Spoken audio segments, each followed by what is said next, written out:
Elijah, remember, Elijah called down fire from heaven to destroy 50 soldiers, and then he did it again. Elisha had bears come out of the woods. The spirit of Elijah anointing, it doesn't play. The question is there any indication that the anointing or spirit of Elijah can still cover people today? Well, let's look at what Malachi says.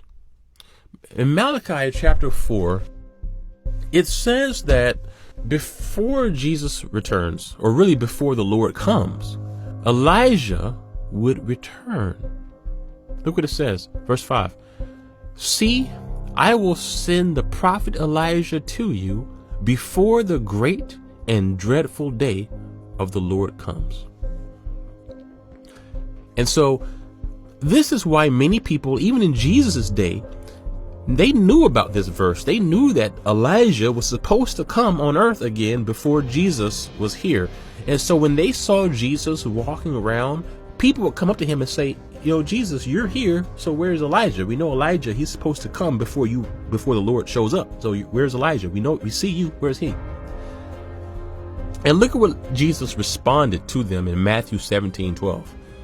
He says, but I tell you, Elijah has already come, and they didn't recognize him, but have done to him everything they wished.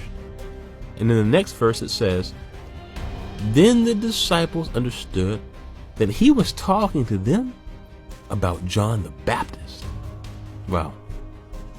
Jesus told them, Elijah, he already came. He came, but not physically, but spiritually through John the Baptist. And this is why when John the Baptist was about to be born, look at what an angel said to his parents. Luke 1:17.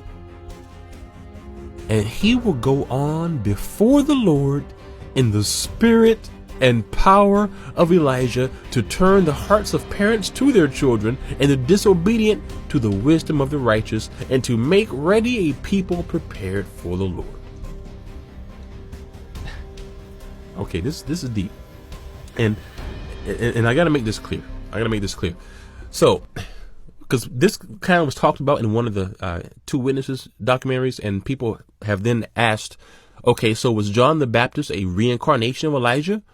No, I don't think this is saying anything like that. This is talking about something else. You see, John the Baptist was a person just like Elisha, who operated in the spirit of Elijah, in the anointing of Elijah. You see, even though Elijah went to heaven, when he dropped his coat, what happened? Elisha picked it up, and then that same spirit, that same anointing that was on Elijah was transferred to Elisha. So just like how Elijah was still in heaven while Elisha had power, Elijah was still in heaven when John the Baptist had power, because John the Baptist also, according to Luke 1:17 and Jesus, was operating in the same type of spirit and anointing, the same mantle of Elijah. Why? Why did John the Baptist have to operate in that type of anointing? To fulfill prophecy. You see, when the Bible makes a statement, it has to be fulfilled, and God will see to it that it is fulfilled. Because in Malachi chapter 4, verse 5, it clearly says that before the Lord comes, Elijah must come first. And so to satisfy that prophecy, the spirit of Elijah had to come. It had to rest upon a messenger to prepare people for the Lord. Now, John the Baptist operated in the spirit of Elijah for Jesus' first coming. But we know Jesus is coming again. And the great and dreadful day of the Lord is still to come. And so, to satisfy that prophecy, we know that it is likely that the spirit of Elijah must come again.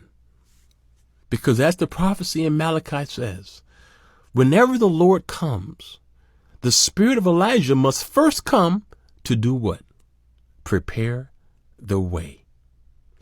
And this is why before Jesus returns for the final time, it says the two witnesses will do what?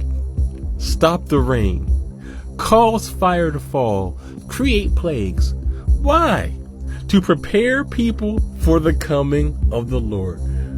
My friends, the spirit of Elijah is coming back.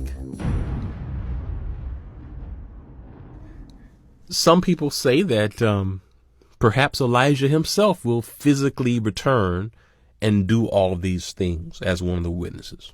And hey, and if you share that view, great. Share more of your perspective in the comments. That's what we're doing. We learn from each other. Now, personally, I think you can gather from some of our previous content that I lean towards those theologians who believe that there's some symbolism there and that the spirit of Elijah can satisfy this.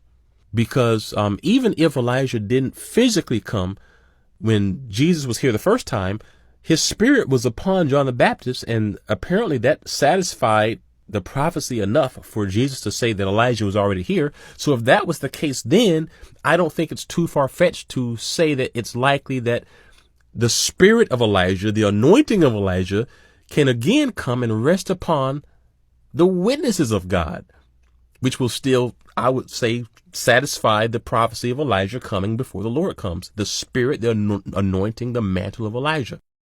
John calls them lampstands, which is one of his clear symbols for the churches. So this vision is more likely about the prophetic role of Jesus' followers, who are to take up the mantle of Moses and Elijah,